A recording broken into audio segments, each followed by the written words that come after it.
Hey everybody, welcome to another episode of Thru FM. Today we're going to get a little bit philosophical. I was having some discussions with some of my board game media friends online, and we started kind of rambling around, and I started taking notes. And so I came up with an idea for a podcast because I was kind of struggling for sort of a general topic. Speaking of which, a couple of podcasts ago, I kind of talked about my favorite other podcasts and things like that. A new podcast I've been listening to is called Game Brain, and I'll put a link to them in the description on the video and stuff. They're brand new. They have a very interesting format. It's one host. His name is Matthew Robinson, and he has his game group come in, and it's sort of like a rotating gallery of co-hosts with all folks from his game group, and they have sort of like a different cross-section of gamer types, if you will. And so each week they kind of focus on different styles of game based on the host, and they'll have a topic that's kind of up that host's alley. So it's a very interesting format, and it's something that I've enjoyed listening to over the past several weeks. And so if you have an inclination, definitely give Game Brain podcast a look. And another thing I wanted to bring up before I start getting into reviews and things is I think next month's podcast will be kind of a Q&A type of thing. So I'll create a thread on the BGG Guild, which I'll put a link to that thread in the description and everything. It's been about a year since I did a Q&A, and I'm sort of in a weird sort of stasis of podcast topics because I'm working on my top 50 videos of all time, doing that. There's a bunch of new games coming out to review, for Origins and things like that coming up. And I've got some top 10 lists in the back of my pocket, so to speak, that we'll pull from.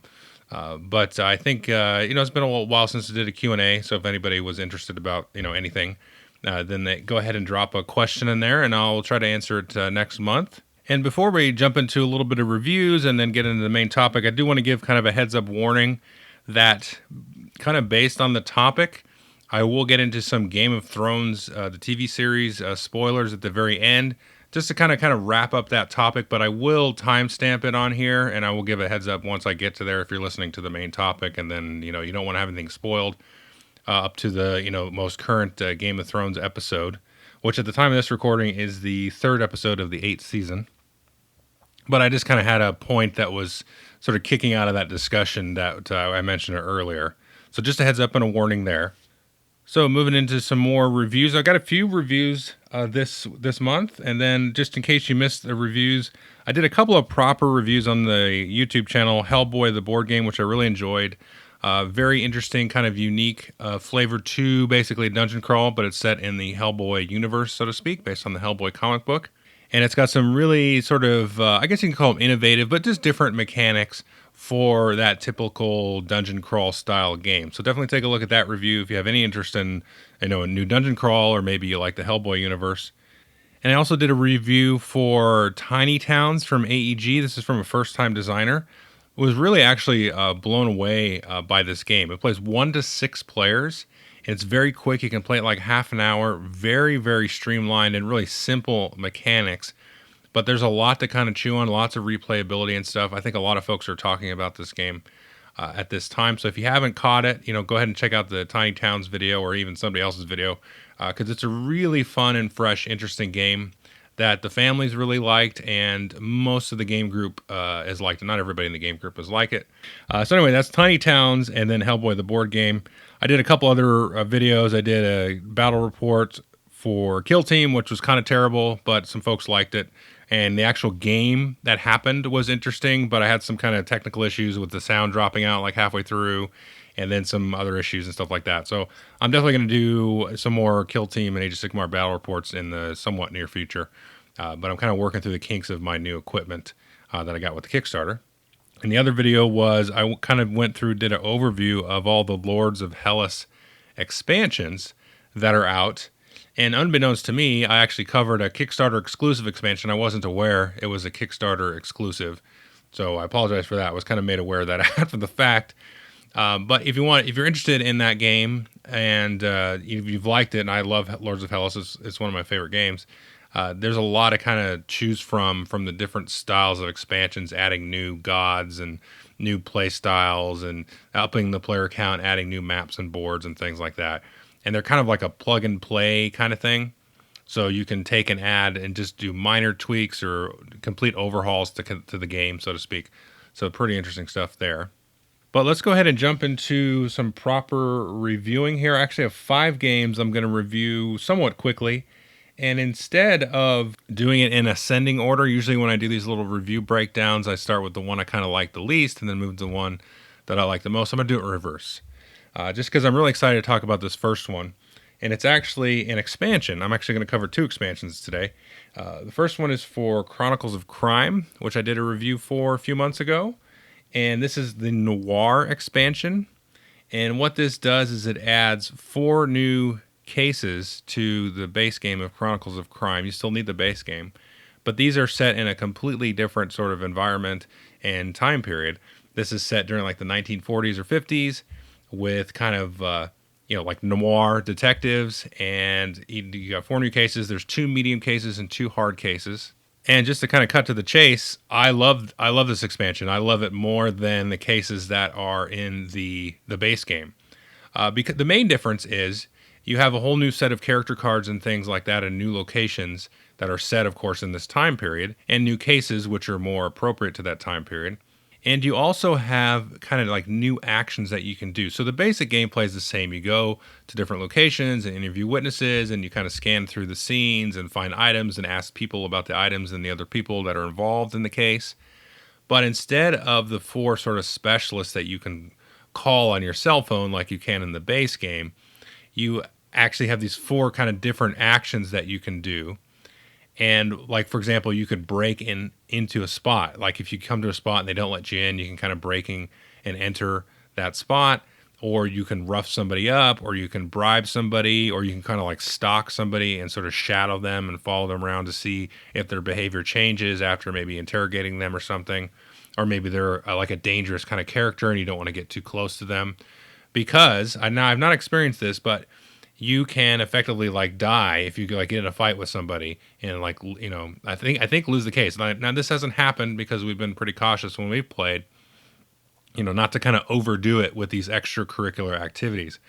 But it's pretty interesting how this works. And sometimes you'll do it and it will take up sort of an indeterminate amount of time. So like if you're shadowing somebody, one example we shadowed somebody in one case and it was like it ate up 5 minutes of time.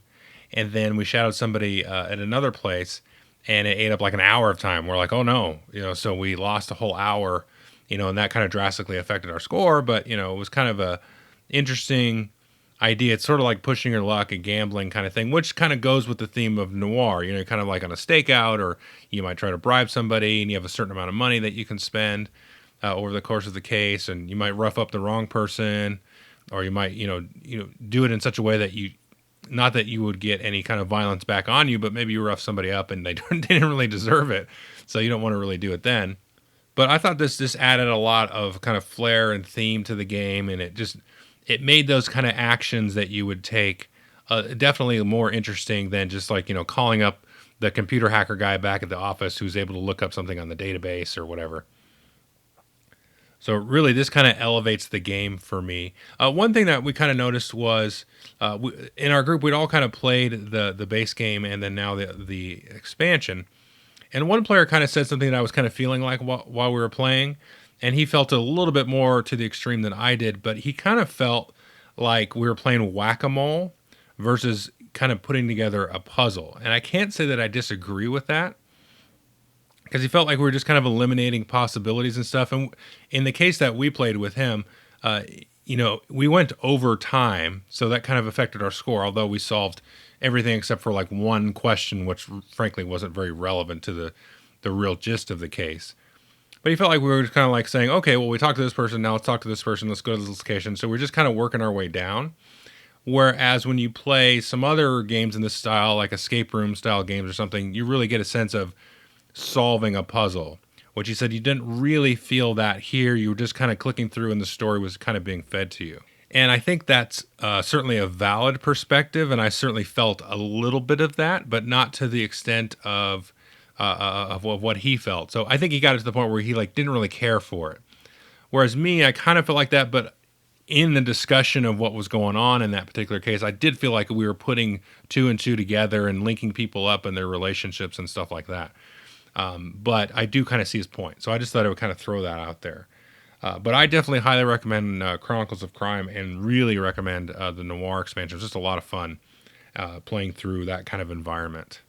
So that was the Chronicles of Crime expansion. And the next game I'm talking about is also another expansion, which was the Great Western Trail expansion, which is titled Rails to the North. And I finally got a chance to play this. I've been waiting to play it for a while. And I really did enjoy the expansion. It kind of, if you're familiar with Great Western Trail, it kind of adds all these kind of funky railroad tracks and other cities to the board on top of the board. And you can sort of play a little bit of area control or trying to be the first person to get like one of your little houses of your player color out onto this board. And it gives you a whole bunch of other like scoring options, really. And that's really what it changes up. Like the basic game of moving your little cowboy meeple through the trail and building buildings and getting cows and selling cows and, you know, running through the train tracks and getting bonuses and all that's really the same. It doesn't really change up the core mechanics other than the action to sort of build a little trail of houses up on this board on top of the main board. But it really changes up like how you score. So how you win the game and what's, you know, important to do is what's changed. But the basic mechanics and stuff, not really. I wouldn't say they've really changed hardly at all. But this is the interesting thing about this is I really enjoyed it and really had a good time with it and definitely looking forward to playing with the expansion again. But I also kind of feel like if somebody said, hey, let's play with just the base game and not the expansion, I'd be 1,000,000% okay with just doing that. So it feels like a fun expansion to add in and play with maybe every once in a while. But it also kind of like sort of added just like a little too much above and beyond the base game for me to really get super excited about. And maybe, you know, I'm still kind of, I only played it once. So maybe I'm just kind of still debating in my mind if I actually like it. But I did. I mean, I had a good time. I had fun. By the end of the game, I was like, that was super fun, and I will do that again. But also in my brain, I was like, well, I would rather maybe just play with the base game too. I don't know. So I'd say if you're thinking about getting this one, in my opinion, I would say, yeah, if you've got it or something, and you need to add 25 or 35 bucks or whatever it is for free shipping or something, then, you know, if you're that kind of person, then that seems like a good idea. But I also, you know, like I said, I would be just fine playing the base game because that really kind of clicks along and it has a good hum to it. And we've all played it several times now. And I kind of feel a little bit bad about maybe spoiling that a little bit and throwing all these extra kind of monkey wrenches into it. But I don't think it's bad at all. I think it's good. I think it's excellent, you know, the way it's designed and everything. And I think, you know, they did a good job with it.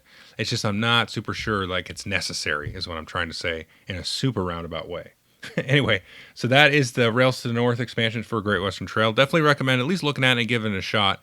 And then if you're a huge Great Western Trail fan like myself, then it's probably worth having just so you can pull it out once in a while to add on top of the base game. And then maybe get used to it over the course of a year or something, you know, as you kind of break it out. But it's definitely at least worth a look. So that was the Great Western Trail expansion. The next game I'm going to talk about is Architects of the Western Kingdom. And so this is by the same designer and publisher, Renegade Games, that has done like Raiders of the North Sea and something of the North Sea. I think there's like 3 games that are like this and that of the North Sea. And I think this is the first of the Western Kingdom games. I believe there's Architects of the Western Kingdom and then Paladins of the Western Kingdom. Anyway, this is the first one I played in any of those series. And this game was really interesting. So it's kind of like just a normal worker placement game, except you can kind of build up workers on a spot to increase your activations. You were kind of running around building castles and buildings and all kinds of other Euro stuff. But the worker placement thing is pretty innovative. So if I put a worker somewhere and I get like some stone, and the next time I put a worker there, theoretically my worker that I placed there on my last turn is still there. So now I'll get 2 stone because there's 2 workers there. And sometimes, you know, it's kind of variations on that. Sometimes you need a pair of workers to even get anything. and you go to certain spots and trigger other things or get buildings and have to discard cards to build buildings or discard cards to build a cathedral spot and so on. Now, the other thing that you can do is you can go to a spot and sort of theoretically like capture workers or take your workers back. So if I go to this one spot, I get all my workers back off the board. But if Billy beats me to it, he can capture my workers and kind of keep them on his board and then send them to jail effectively, or this tower, which will get him some money and then also, give me my workers back. So that's kind of an interesting thing, because as you sort of build up a bunch of workers on a spot, then that becomes sort of like a juicy target for your opponents to do that, to hopefully get some money out of. So that's an interesting little bit of worker placement, sort of a twist on that. The rest of the game's pretty, like any Euro. You get resources and convert them into buildings, and then you get special abilities and stuff like that. And there's some other kind of cool, interesting things you can do with the market.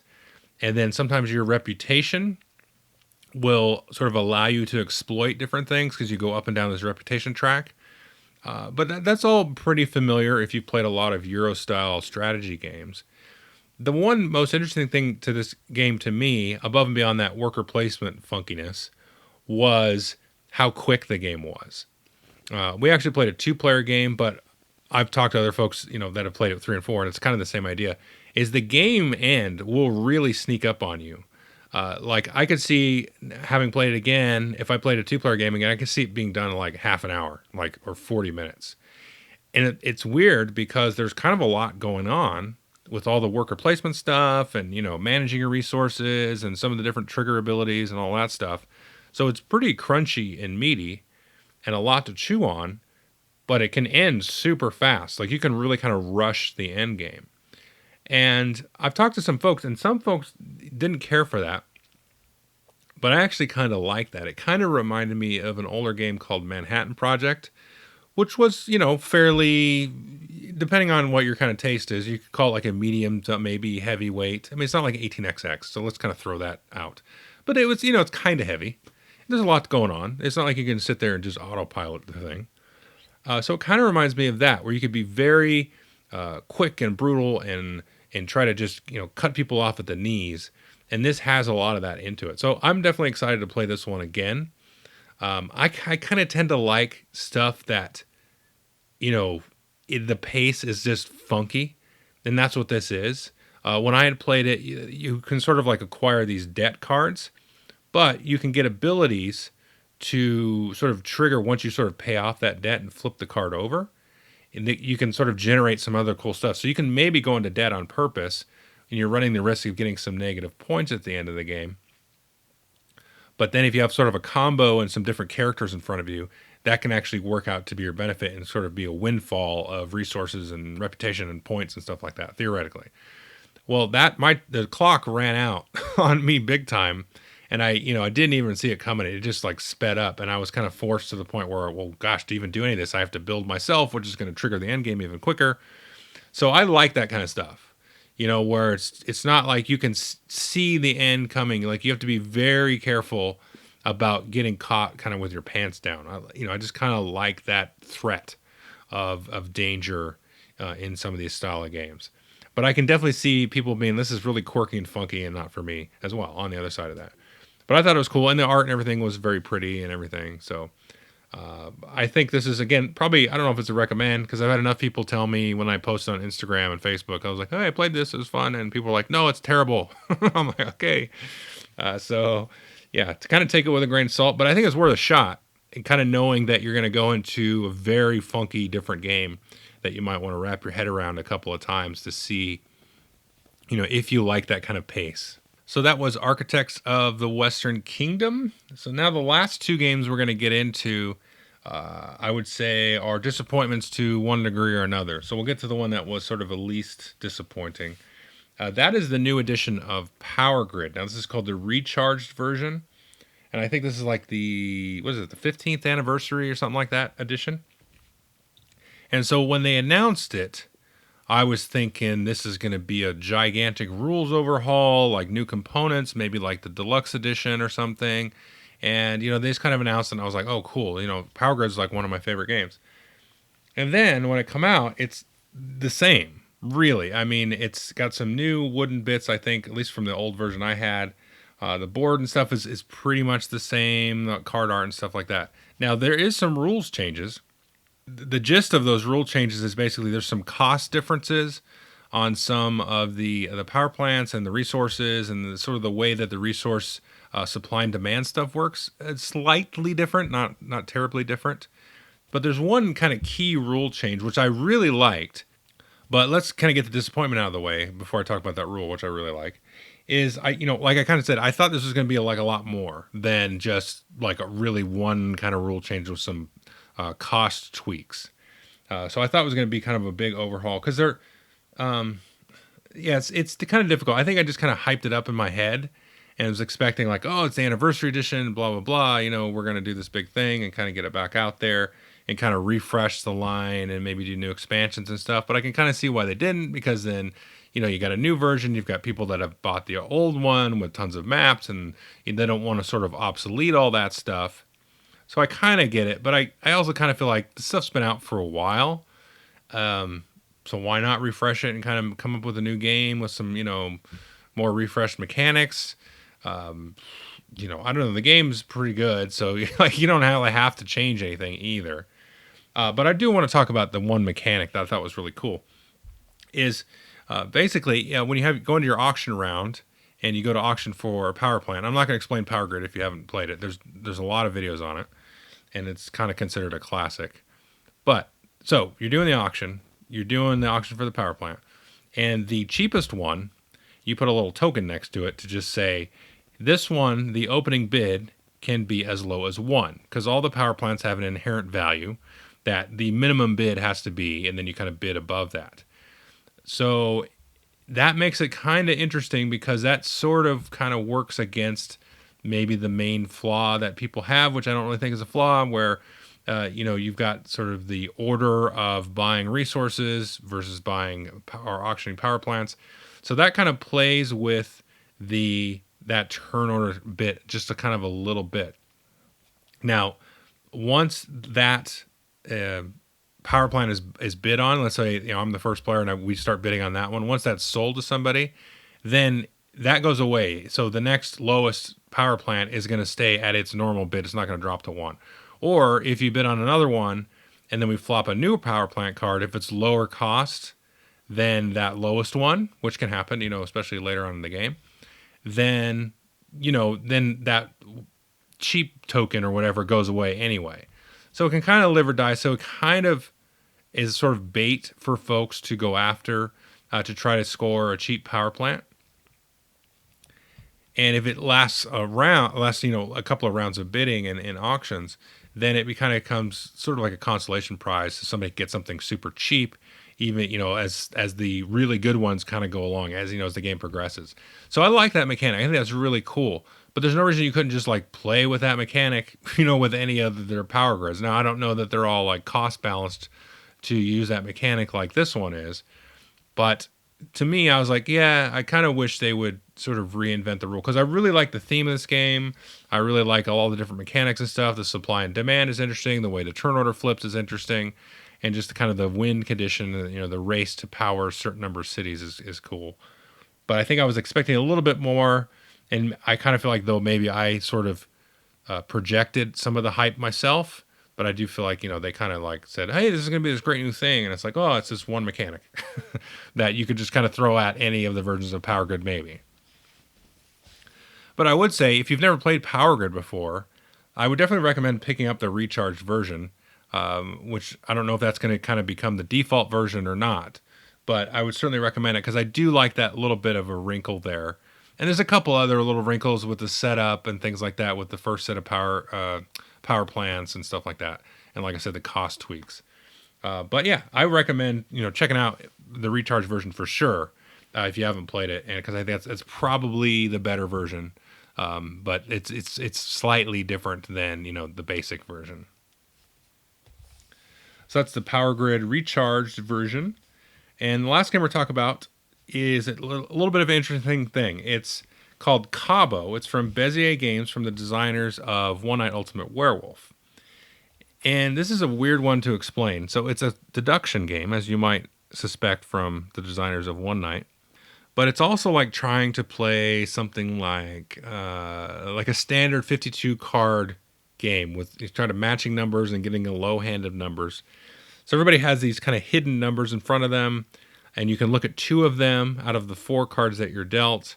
They're all face down. You look at 2 of them, and then everybody does that, and then you just draw cards off the deck or out of a discard pile to sort of replace the cards that are in front of you, and you're trying to have the lowest hand. And some of the cards have special abilities allowing you to peek at other cards or look at your own cards that you haven't looked at, or to swap cards with other players. And the other thing that's interesting is if you get a pair or more of cards, let's say I had like 4 5s, then I can take and swap a single card with any set of like numbered cards. So I can take 15 points down to like a 3, or maybe I draw a 9 and I get rid of the 3 5s because I'm taking 15 down to a 9. So you're trying to sort of line these up, and then somebody's going to call Cabo, and then everybody else gets a turn to maybe mess with them. But then at the end of everybody getting one more turn, if you called Cabo and then everybody reveals all their cards and you have the lowest total, you score 0 points for that round, and everybody adds up all their cards, and they scored that many points. Otherwise, if you're not the lowest, then everybody just scores as many points as they have. So there's also a little bit of kind of cool push your luck there with calling Cabo and stuff. There's a couple other special rules, but that's kind of the gist of the game. This game is kind of good, but I really do not like it with 4 players. And with 2 players, it's maybe, I don't know, it can be a little bit weird and volatile, but I kind of like that. It's probably perfect with 3 players. Because 4 players, it seems like it goes on forever. And it just, like everybody's kind of like a little bit afraid to call Cabo because there's just kind of so much possible that's out there. You don't know who's got what.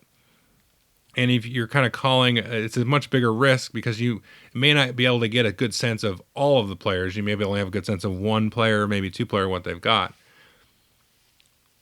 But when you play with 2 or 3, it's more interesting because then you can kind of push it a little bit because you can kind of calculate the odds a little bit easier and all that kind of stuff. So maybe take a little more of a risk with the Cabo.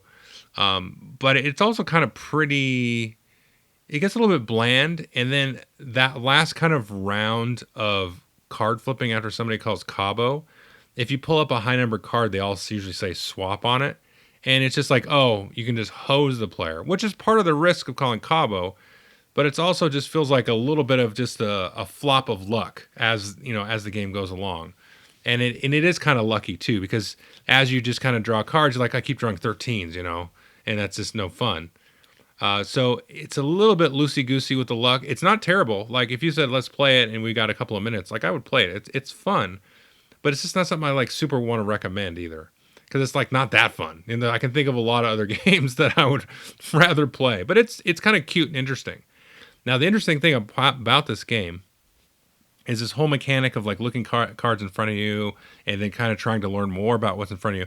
This core mechanic that's in here, there is another series of games coming from Bezier Games that have more like, I'll just say like one night stuff in them. So I can kind of leave it at that because they're kind of starting to roll this out, and they asked me not to speak too much about the next game. This is kind of like a little sort of taste test of that mechanic that they're going to explode into some more funky things. So when they sent this stuff to me, they sent me a letter and said, hey, give this a try, and then, try the other game, but we're rolling out Cabo first as just kind of like to whet people's appetite for this mechanic, and then we're going to kind of roll out a little bit more beefy of a game. Now, I've not played that other game yet, but I am interested because this one had some fun things in it, some cool ideas, but it was just kind of like, it's just kind of, super kind of basic, and, I'm trying to get the low card, but you flop the card better than me. It's just a little bit dissatisfying, especially to play like hand after hand. But keep your eye out on this stuff and, take a look at Cabo. It might be fun for you. Okay, so that was the last review. That was Cabo. So let's take a quick little break here, listen to some Donkey Kong music, and then I'll come back and talk about my sort of top 5 board game myths, which I'll explain in a little more detail.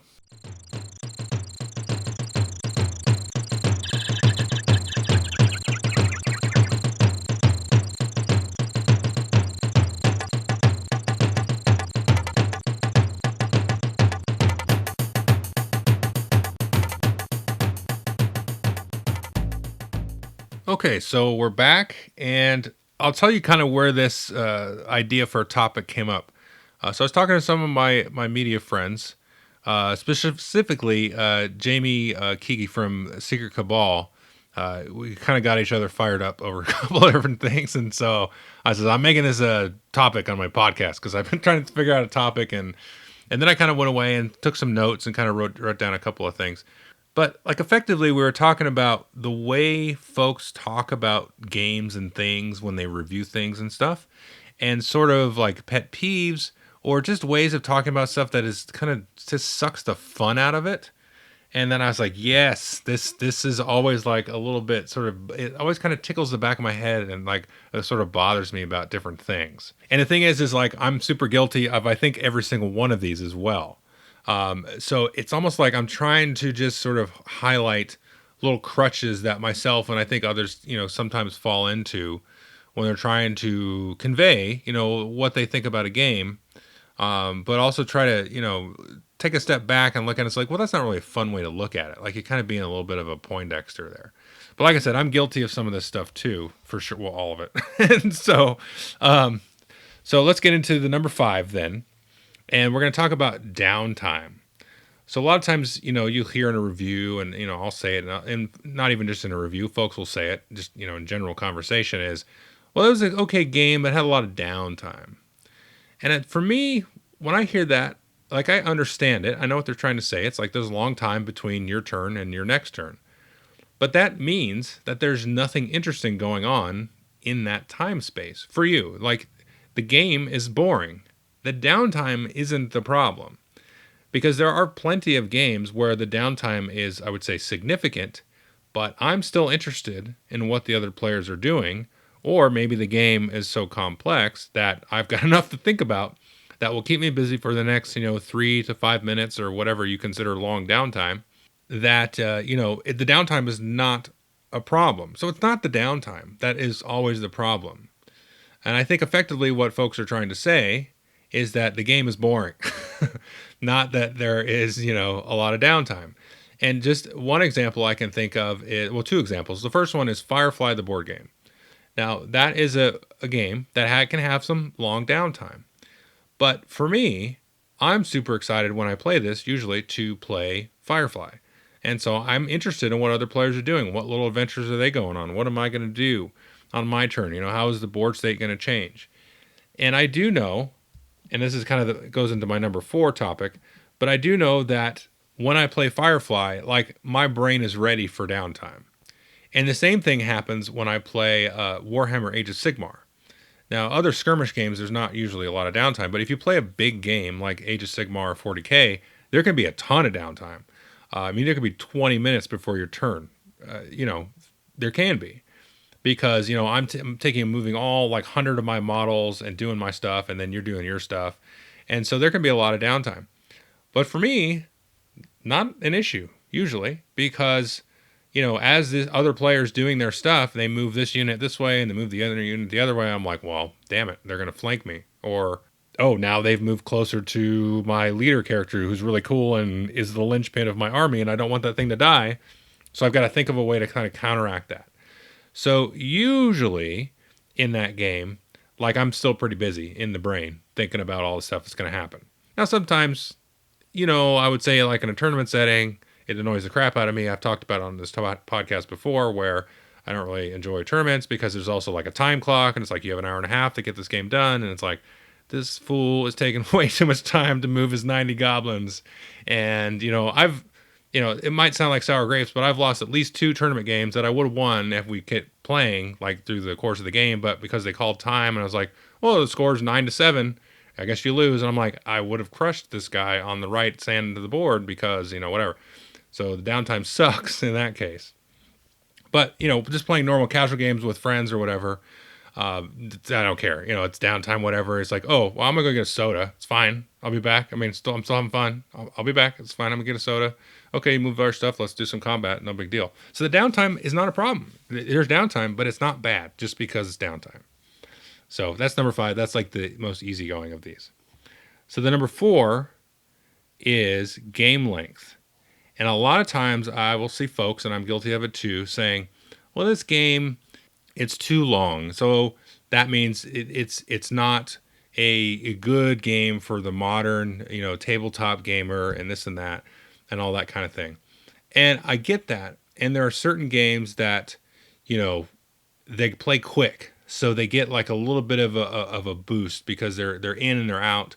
And you left the house and you and your spouse went to game night and you've got the babysitter at home or whatever, and then you've got to get in 2 hours and get them out. Well, that's fine, but I don't really think I think there's sometimes a too much of an emphasis on that as a criteria for being a good modern design.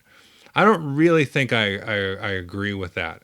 I see some inkling of sort of like, well, that game takes 6 hours or that game takes 5 hours, and forget about downtime. It's just that game takes a long time, so it doesn't really deserve maybe the kind of attention as a game that takes 45 minutes to 2 hours. And this isn't like a huge issue. Maybe this should have been number 5, but I still see it. And I'm like, well, that's not really a right way to look at it. Like if you're going to sit down and play Twilight Imperium, you just got to know, like you got to block the day out. And that's not really a good or a bad thing. It just is what it is. And I see a lot sort of a sentiment of, well, this is really good, but they've updated this design. And now 10 years later, they come out with another game and it's all streamlined, and it's better because it's streamlined, and I can play a game that used to take 6 hours and I can play it in 2.5 hours. And like, that's good if you're somebody that, you need the time. And that's certainly a valid concern, obviously, because if you don't have the time, you don't have the time. But I also don't automatically think that that's a better game because they've streamlined it. Like, whatever. Like, maybe those extra little nooks and crannies and crunchy nuggets and stuff, you lost something with that. And so to me, there's not a better or worse game length thing. It's like they streamlined it and it's better. Or, oh, I lost all this crunchy stuff, so that's better because it's longer and has more crunchy stuff. I don't really think that's a good like barometer for anything to say this is streamlined or this is more crunchy, so one is better than the other. Like, I don't think you can't say one is better than the other. If you pressure for time, then you want the quicker one. If you want to chew on stuff and get, some more granular, maybe more of a simulation kind of thing, then that's good. Like, it's not a better or worse thing. And the third one is that there's somewhat of a sentiment that I see out there. I don't know how widespread these things are because the internet's a big lie. But you have this thing that Ameritrash and Eurogame are not good descriptions. And I would agree with that to the extent of, to somebody brand new to the hobby that doesn't understand what those terms are, they're not good. But then as soon as they understand what those terms are, then they make sense because there's like some history in the term. So, back in 10 or 15 years ago, there was sort of a schism of like, these are Euro games and these are Ameritrash games. In the Euro games, you kind of know what they are, right? There's no player elimination. There's not a lot of conflict. Maybe there's a little bit of more solitary type of play. Lots of ways to score points, maybe. Very kind of sort of streamlined mechanics versus an Ameritrash game, which is lots of dice rolling, lots of conflict. Maybe the themes are more dorky, like there's sci-fi or fantasy or whatever. And then the Euro games are a little bit more bland themes, theoretically, if you want to think that way. It's like shipping stuff and, delivering goods and all that kind of stuff. And I think those terms are fine as jumping off points. So that gives me a barometer like, well, that's more like a Euro game. That's more like an Ameritrash game. So I'm like, I know how to kind of ballpark that game and ballpark my expectations. So I think those terms are fine. Because if you just tell me like a mechanic, it's a worker placement game. Well, I don't know. It could be Ameritrash and be worker placement. It's like, well, it's got dice in it. Well, it could be a Euro game with dice in it, or it could be an Ameritrash game with the dice in it. And I think that having kind of loaded terms like that require like a little bit of knowledge and a little bit of history and kind of pack a bigger punch beyond, sort of the surface meaning of the word, I think that's okay. I think that's fine. As long as, whoever you're talking to knows what the heck you're talking about, then you got it. Now, granted, like somebody brand new to the hobbies, you're like, Ameritrash, well, that sounds like it's not good. And it sounds like you're being derogatory towards the United States. And it's like, well, no, this is, where it comes from, because there's a lot of American games, blah, blah, blah. And there was a lot of sort of trashy themes. And my other gripe is this. I see a lot of people wanting to use the word Amerithrash versus Ameritrash because I don't know why. I'm not going to project why, but I think some people get offended by the trash, which trash isn't necessarily offensive. It's just trash. Anyway, that's kind of weird. But Also, I also don't think Ameritrash is really accurate. Now, in a lot of Ameritrash games, you have conflict and you fight. So you might say, well, we're always thrashing each other. Yeah, but not all Ameritrash games are about fighting. A lot of them are, but you can have a cooperative Ameritrash game that's more Ameritrashy. Like look at Pandemic versus Eldritch Horror, Arkham Horror. Arkham Horror and Eldritch Horror, that's an Ameritrash game. But you're fighting things, but you're not fighting each other. It's just, or you maybe not even doing fighting. You're just doing dice rolling and skill checks and stuff, and not really a lot of fighting sometimes in those games. Versus Pandemic, that's more of a Euro game.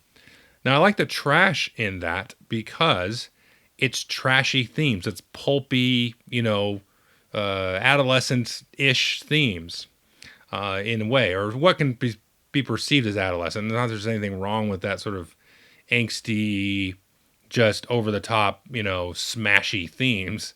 You've got sci-fi. You might have the Arkham horror stuff, the pulpy Lovecraft stuff, the fantasy.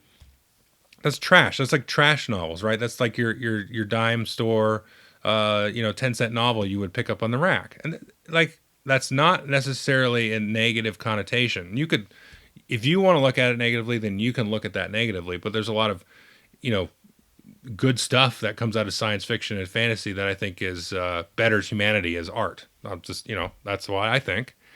But it's, it's in the trash novel section. So a lot of these trashy themes. So I like the Ameritrash stuff. And you get the whole American side versus the Euro side in terms of how the games were developed for the last few years. So I think those terms are fine, as long as people have an understanding of what you're trying to say. And not just say, well, this has trash in it, and so that means it's bad. Well, not all trash is bad. So that's the number 3, Ameritrash versus Euro. Now, the number 2 is interesting, and I find this sort of curious sometimes, and it's a double-edged sword here, but you have this sort of concept that gaming is a great family activity. And 1 billion trillion %, it's great for that. I play games with my family, my gamer group friends, they play with their family to varying degrees. And then, of course, we come together and we play sort of as gaming friends, right? And so there sometimes is a persistent thought that, we need to keep this a very family-oriented, friendly type of activity. And I think we do. We do need to keep it that way because I think it just works great. I think it fosters interaction and socialization and, laughter and friendly competitiveness and all that stuff and puzzle solving and all that kind of stuff that's great to do as a group, whether it's a family or a group of friends or whatever. But I also think there is room for, I'll just say, I wrote this down as a weird note. I was trying to get my thoughts down. There's also a side for like the terror of the world in these games. So just as one example, which has always kind of rubbed me wrong, is when they announced the Hate game from Come On Inc. or whatever their name is now. It's the game about hate. There's cannibalism. It's a post-apocalyptic thing, and there's just a ton of just nastiness. I mean, it's just over-the-top violence and ridiculousness and adolescence and all those things I was talking about just a minute ago. And then there was definitely a backlash on, I'd call it board game Twitter, that was, this game is, it's terrible and the hobby can do better and all this kind of stuff. Not to the extent they were like trying to shut the game down or anything, but I thought I was like, that's a weird thing to say. I mean, that's fine if somebody like, I didn't want to play it because I'm weird. I don't want to have a box that says the word hate on my shelf. I'm like, well, I don't want to hate things. So that's the only reason I didn't want to get it. I'm like, that's a dumb name. I don't like the word hate. That's just my own little personality DNA quirk. But I totally appreciate that it as a sort of allegorical, weird, alternate universe thing. And, some of these games that are like super violent or something that are out there and dark and grim and all that, like, I think that's good. I think that's a good thing to have in the world, not as people treating people that way, but as a box of sort of angst that you can throw away and then put back on the shelf and come back to it later.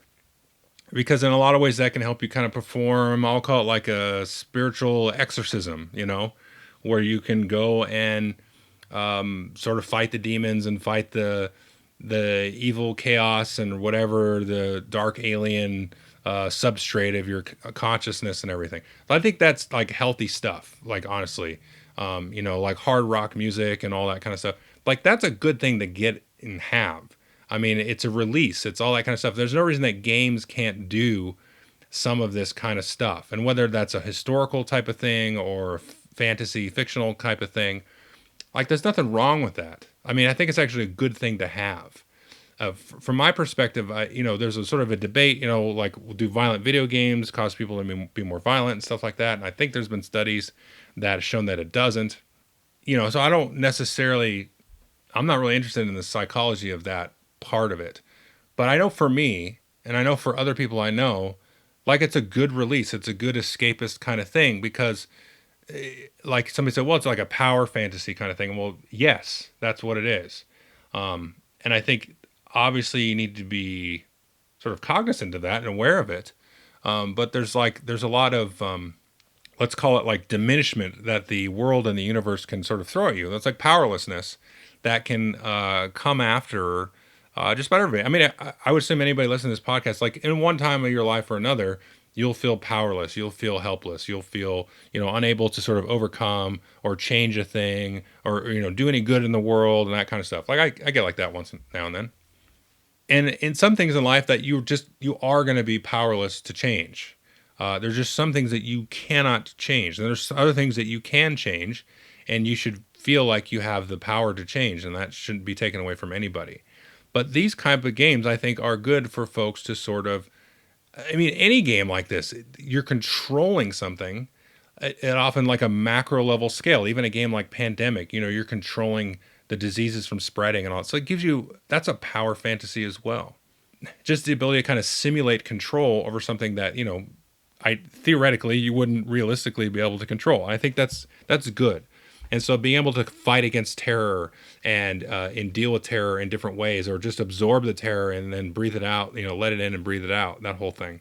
I think that's good. I think that should be encouraged as well, above and beyond, or alongside, I should say, family wholesome game and that kind of stuff. Because a lot of these games are just, I don't know, like I'm staring at my shelf after just saying all these words and being like, these are all power fantasies. Even like Codenames and Just One and San Juan. Like I'm like, it's a little bit of kind of, you're trying to win. You're trying to win and enforce your domain over whatever the universe is that you just unpacked from the box. So I think it's all right. So that's another thing I want to steer clear of in terms of folks, coming down too much on some of these more Ameritrash games. And I'm not saying that there's not better ways to do these types of games and evolve them and make them more relevant and coherent and, more with the times and stuff. 100% with that. But I certainly wouldn't want to just like lock the door on them and say, well, that's got violence in it. That means it's no good. So that's the number 2. I'm not sure what we call that category. So finally, the number 1 is this. It's more of a pet peeve for me in terms of this type of phrase, but I want to kind of get beyond the phrase and sort of dig at what I think matters. And this, I'm probably going to ramble like way all over the place for this one. But the kind of circling back to what sort of triggered the conversation and talking about things in a way that's fun without being too sort of like a Poindexter and too sort of clenched about games, is this whole concept for me of like a wheelhouse. So a lot of times, and I've said this before, I said, well, that's not really in my wheelhouse. I don't really do that. Like if somebody said, hey, let's go watch a horror movie. Horror movies typically aren't in my wheelhouse. Like Saw, I hate that movie. It just sucks.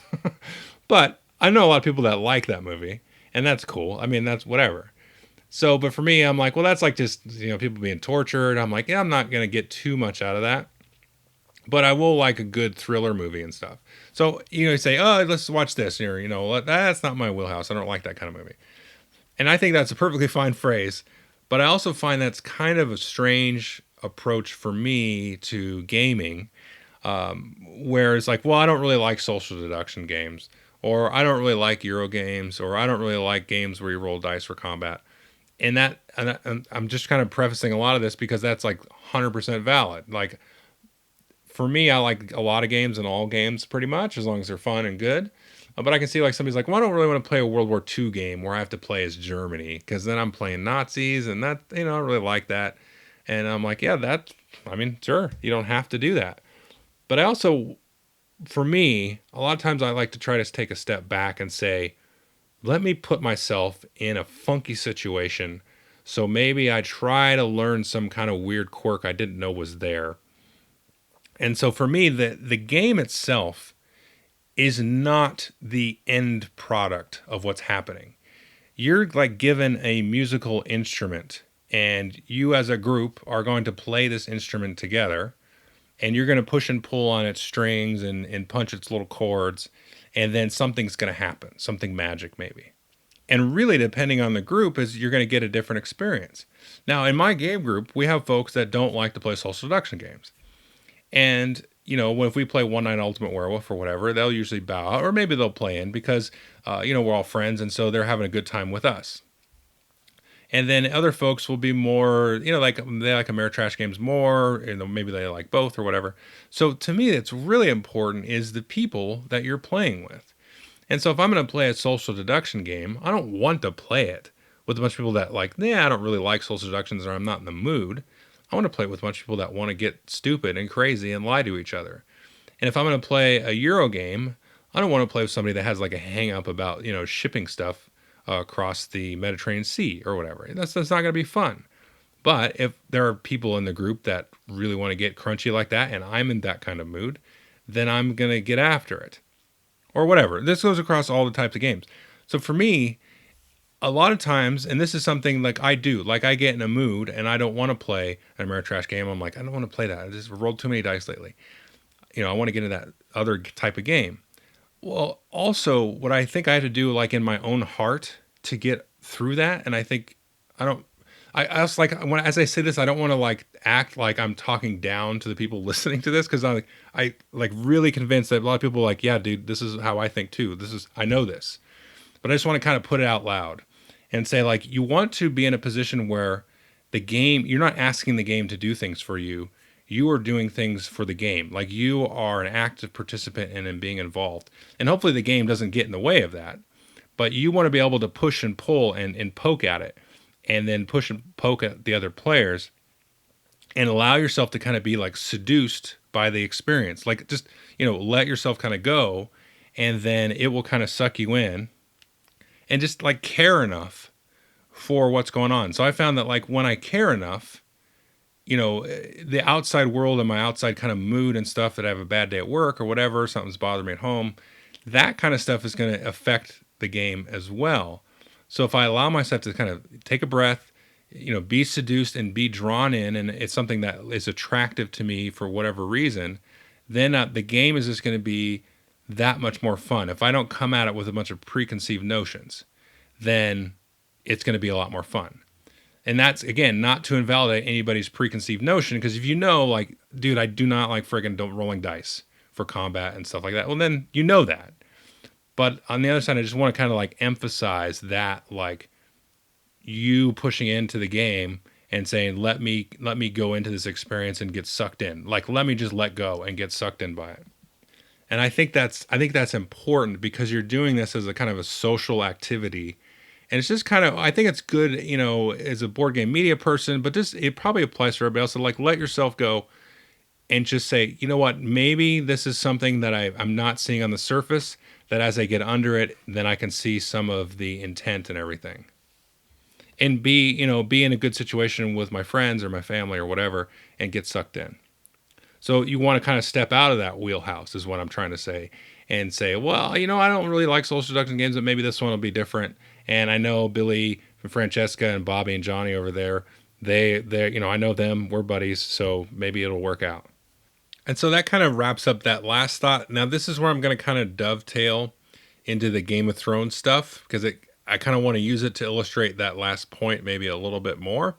And so there's going to be a bunch of spoilers here if you're not caught up. So I apologize for that. Maybe come back to this later and listen. And so I just watched the most recent episode, which was episode 3 of season 8, which I loved it. I love the whole series, the whole Game of Thrones. I like a lot of things about it. And one thing I found was interesting that kind of triggered a little bit of this was I saw some people posting articles. There's a large battle in it.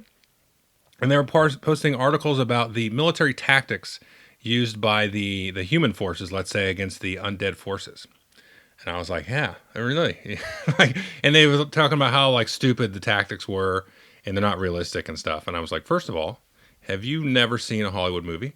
Because I could probably go through a lot and most Hollywood movies, even those based on historical things, or they cut corners and stuff because of trying to, you know, actually make the movie and create the film in a way that you could watch, you know?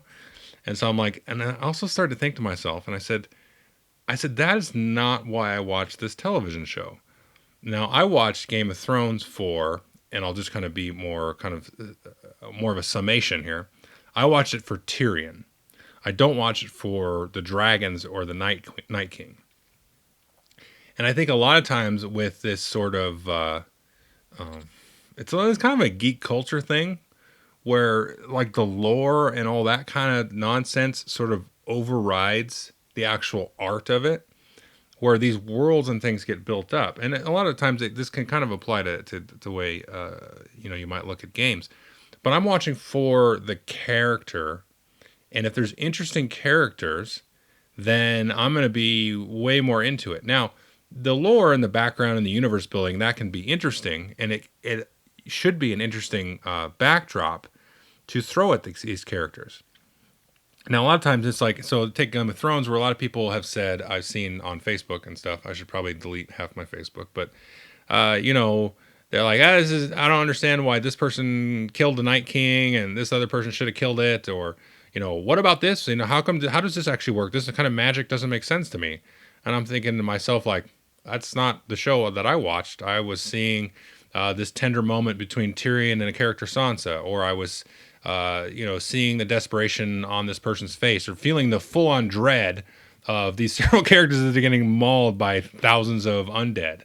And I've seen these characters develop over the course of, the history of the show and stuff. And I'm like, this is why I'm watching the show. Like, I'm not counting the number of people that died, and I'm not, worried about, can this kill this thing and how does this magic work? It's like, this is the backdrop of like almost like the oppressiveness of a principal power, and the things that are, again, like out of your control that you can't deal with, these larger, bigger scale issues that the individual really has no direct hope of, triggering and having an effect on, but how they're kind of dealing with it and surviving in the face of this sort of omnipresent force of nature in a lot of ways, or these dastardly, rich, noble, royalty type folks. How are these folks dealing with it on a kind of a day-to-day personal basis, and in getting on with their lives? That to me is why I really like that show, because a lot of the characters are very interesting in how they deal with it. And even some of the more powerful characters are interesting as well, because the show kind of leans on the human side of them, although some of them are a little bit, I'll say, like a caricature, so to speak. But you kind of need that a little bit in storytelling. Like, you can't really get into the bottomless depths of humanity in any kind of thing, really, artistic wise, game, painting, music. It's all sort of a snapshot and a slice. And I also kind of get caught up in some of that stuff. I mean, because it's kind of fun to just dig in and sort of go into this fake history of this imaginary world and just think of your own sort of fiction for it. A lot of times, you'll see something, be like, oh gosh, I wonder what's going to happen next week on the show or in the new Marvel movie. I wonder how they'll resolve this kind of thread and stuff. But I honestly don't get too hung up on that, because, again, that's not really the important part of it. I think the important part of it is them like selling me on sort of the character reactions and the motivations and that kind of stuff, and not necessarily like how does the force work. Well, I don't know. It's, who gives a crap? It's stupid. It's this fake magic levitation stuff. Like, it's ridiculous. So my point, kind of wrapping it back to the gaming thing, is, I think that I found myself sort of getting somewhat caught up in and sort of looking at this like a Poindexter sometimes.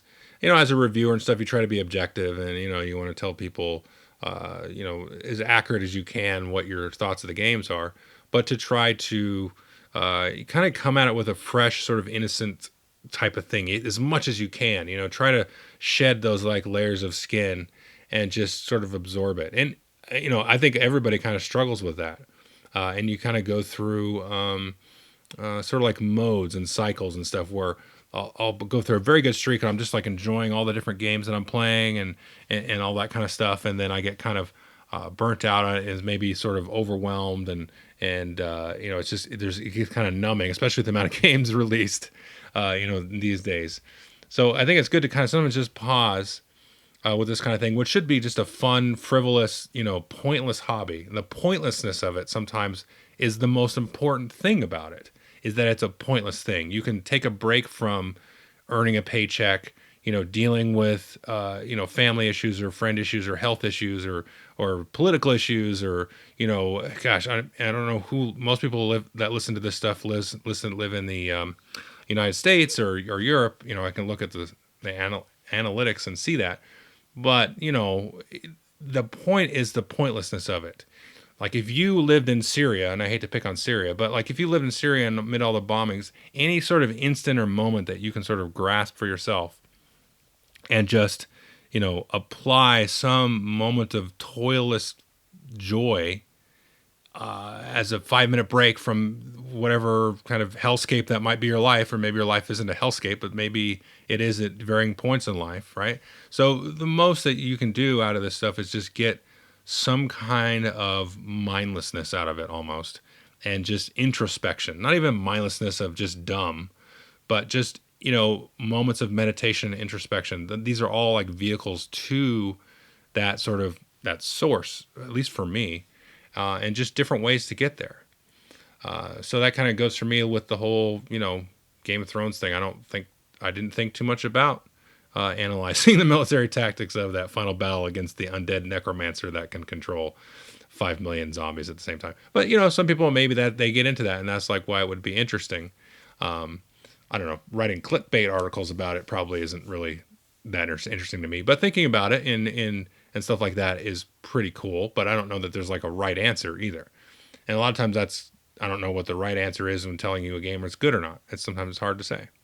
I like exploding kittens. I still have it. So I don't know what's wrong with me, but everybody I've played it with, for the most part, enjoys it. Not everybody, but there's been enough that I know there's something there. Okay, so that's kind of the deal there. And again, I'll put a link to a place for posting any kind of questions you have about anything, game related, whatever, Game of Thrones related. Try to keep spoiler free if you ask any kind of questions about that. Or I did see the new Avengers movie too, if you want to ask me about that. For some reason, I don't think so. But, and if you have any questions like that, just keep it spoiler free, because I don't want anybody to like, oh, I'll go check out what's going on in the Drive-Thru Guild. Oh, well, I had Game of Thrones spoiled. That sucks. Yeah, so just kind of try to be cool with that. Yep, so that's it for this month. Thanks for listening. Sorry for the ramble this month, but I thought it was just some interesting conversation I was having with Jamie and folks, and just want to get off my chest. So take care. See you in a week or a month, depending. Bye.